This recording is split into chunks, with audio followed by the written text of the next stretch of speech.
My name is Maria Ndibalekera. I work with AfriChild as a research coordinator, and I also happen to coordinate the PPURE program. My name is Emily Kamfat Marachto. I have been participating in the program for policymakers and practitioners in use of research evidence. PPURE stands for Policymakers and Practitioners Utilizing Research Evidence. It's one of the famous programs that we have at the AfriChild Centre. And why I'm calling it famous is because it actually fulfills our aim as a center. We generate research, but this research should be put to use. What is interesting about this program is really its content, the way it was developed, that it pays attention to why policymakers and practitioners may find difficulty in using research evidence, either for policymaking or for practice. The program helps the people, first of all, the participants, to understand the research and also to use research. I would say that it is a program that, with a goal, a major outcome of this program is professionalization of child care workers and policymakers. Hello, my name is Gloria Chan, and I love being part of encouraging small steps towards positive change. I'm Derek Kamanzi. I work with the National Children Authority as the program officer in charge of capacity building. My name is Faith Chagara. I work with Uganda Child Rights NGO Network. Mluanga Fred, working with the Directorate of Education Standards, that is the Ministry of Education and Sports. Batenga Farida Katega from the Ministry of Gender, Labour and Social Development. In this program, we train policymakers and practitioners to utilize research evidence. In different organizations in Uganda, both government and civil society, we have so much data, but this data can only make meaning when it's put to use. In the first training of the same cohort, which is happening 3 times, we largely looked at the basics and why really research evidence is not translated into practice or into policy making, and why the two groups seem to be working in silos. And we had an amazing group of participants who were able to really draw on their experience to just enrich the teaching process. We didn't even know that there was a gap between researchers, policymakers, and also practitioners. For us who have studied about it a couple of years back and lost track of really what the rigor in research is and the detail in the work that we do.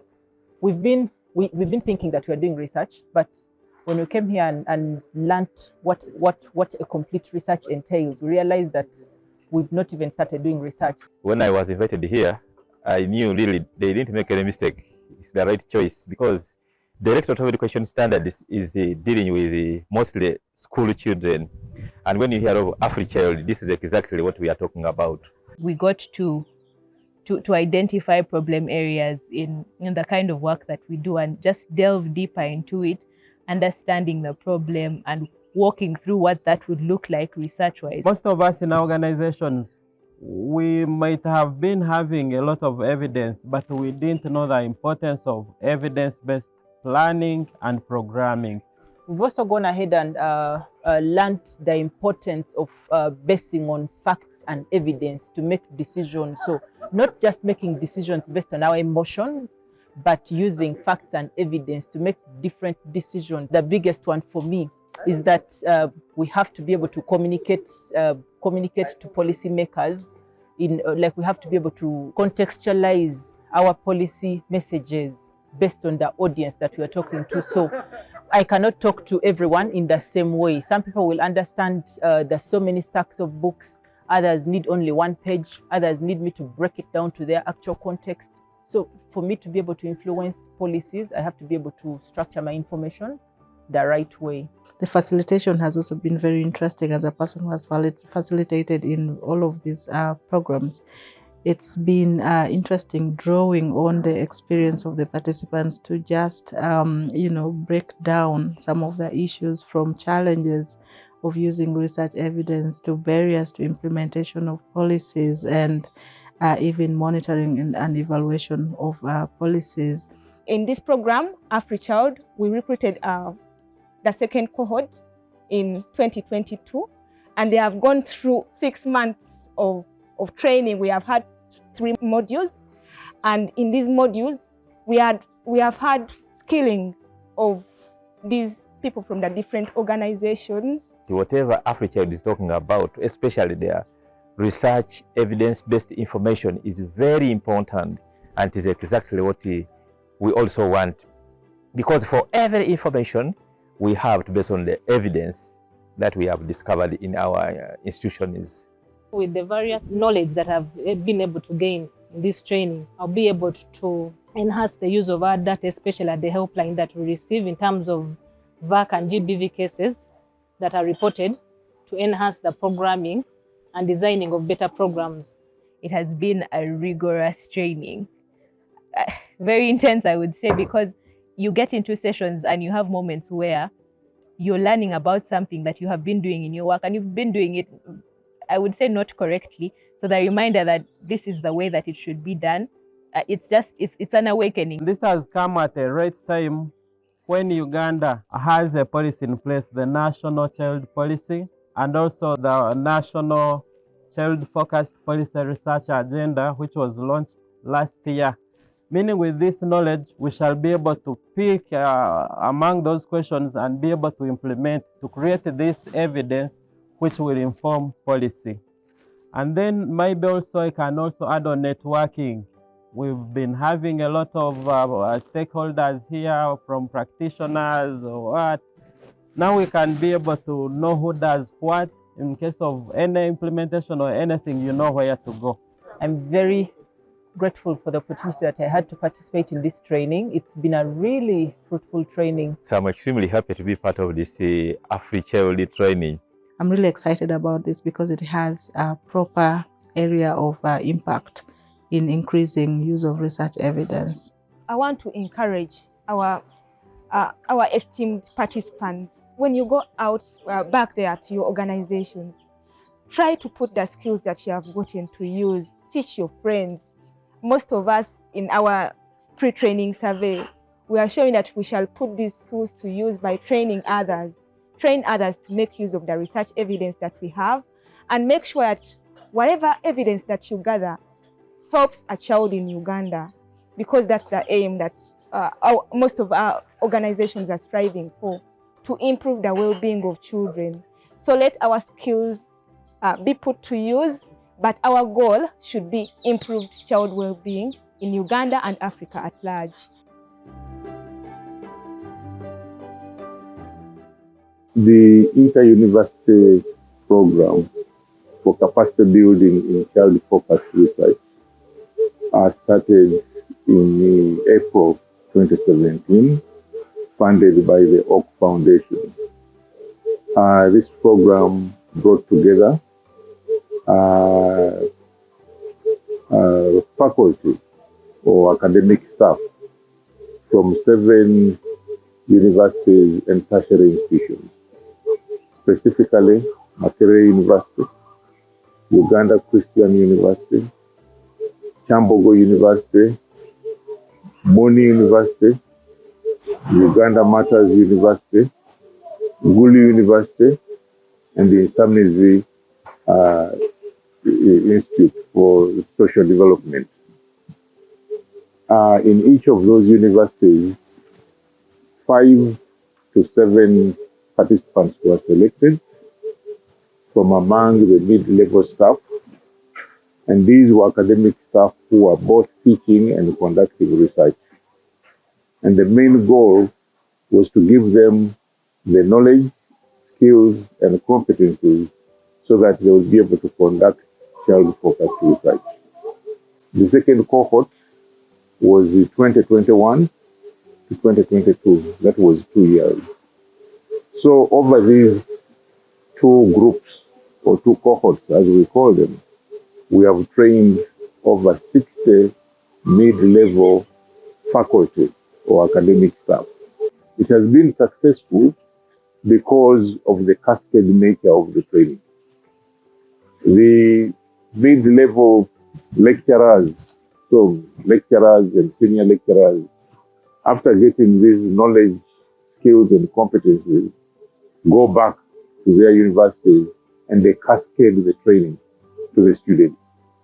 So instead of just having 5 participants from each university, you end up having more than 5 people who have benefited from the skills which they got from the training. AfriChild training has helped us to gain the skill to be creative and innovative in the way we do our teaching and research. Long live AfriChild. Thank you so much, AfriChild. The knowledge gained is not only beneficial to the participants, but also to the students we teach. The program encourages us to be time managers, and I've learned to manage my time very well since I joined AfriChild, and this training has really helped me to manage my time in the university where I work. Even in my private life at home, I have to manage my time because there are deadlines that we need to work with, and I've worked a lot with those deadlines since 2017 up to today. And more importantly, I would think that the program has brought us to learn to network with each other. So right now I have so many colleagues, friends with whom I'm working. Some of them are trainees, others are trainers. For example, square writing was not very good with me. So they taught it, the doctors taught, the professors taught, and square writing is now something that I understand very well, I can do very well. And this the element of child research.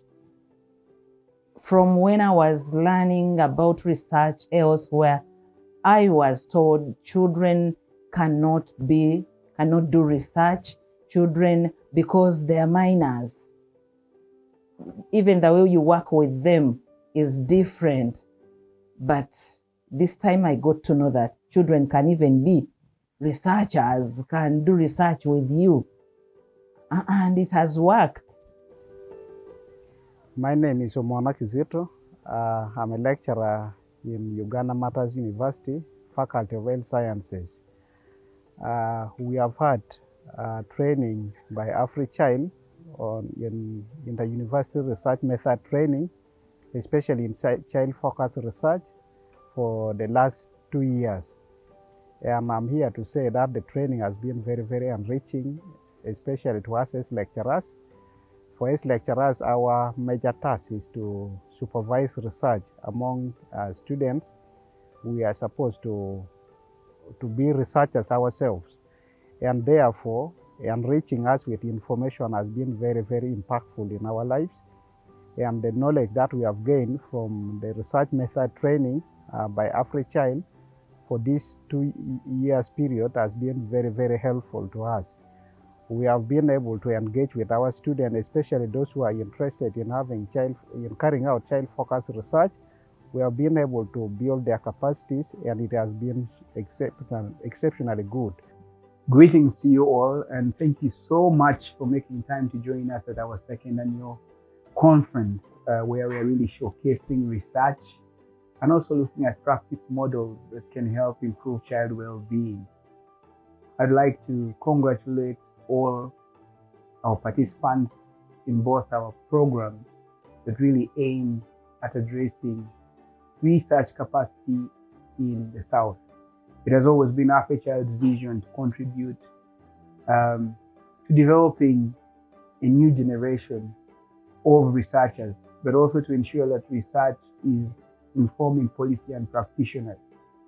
The InterUniversity program and the PPURE program are our flagship programs in building capacity and addressing this gap that we identified about 10 years ago. We are steadily continuing to contribute towards this vision, and I really want to thank each one of you that has really contributed to making this happen.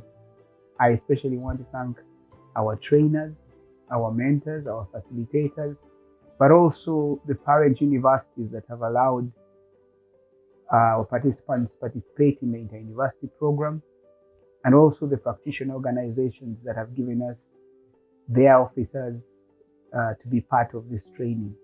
Congratulations, and I wish us great deliberation.